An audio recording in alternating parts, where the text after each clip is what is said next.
Emulation? What's that? Now, I wasn't really sure if I wanted to include the topic of emulation here at first, but over time I figured that since this is a topic that involves software working on another kind of hardware, that it would be suitable for this learning path.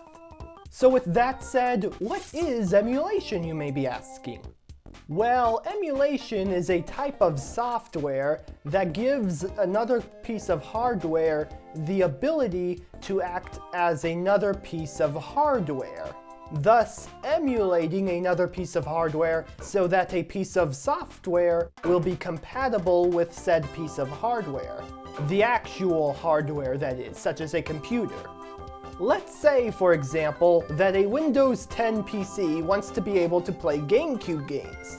Well, to do that, they would need an emulator. Let's say the Dolphin emulator, for example. For those wondering, the emulator is called Dolphin, as that was the code name for the Nintendo GameCube back then. But as for the emulation process itself, it is neither a remake nor a remaster in this case. Or even a port, technically speaking. Rather, what the emulator is doing is running the game as is with the original files that was given to it. So on paper, it would seem that emulators are a convenient tool for playing older games on modern hardware, right? Well, yes, but with a few caveats. One is that the emulation experience is generally not 100% when it comes to replicating the original experience. Don't get me wrong, emulators, especially ones with years and years in development, can do a remarkably good job at replicating the original experience. However, it is often an expectation to expect something out of the ordinary when it comes to even the most developed of emulators.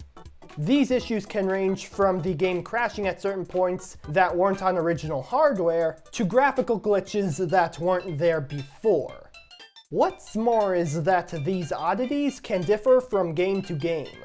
This is likely a combination of how each and every game is programmed differently to run on the same hardware, as well as the more popular and well-received games tending to get more love and care when it comes to their optimizations on an emulator, when compared to lesser-known games anyway.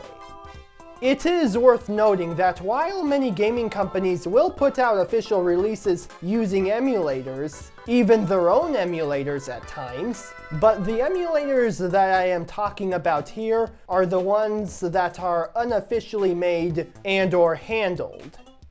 The reason why there are so many unofficial emulators out there often boils down to preservation efforts.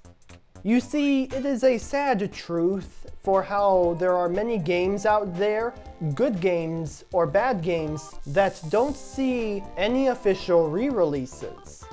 Even if there are technically a few options that one could do to bring an old game to modern platforms, such as recreating the entire game from scratch, emulators are often seen as the most practical option for replicating the experience of the original game on modern platforms, by having the original contents of the game work with what it thinks to be the original hardware.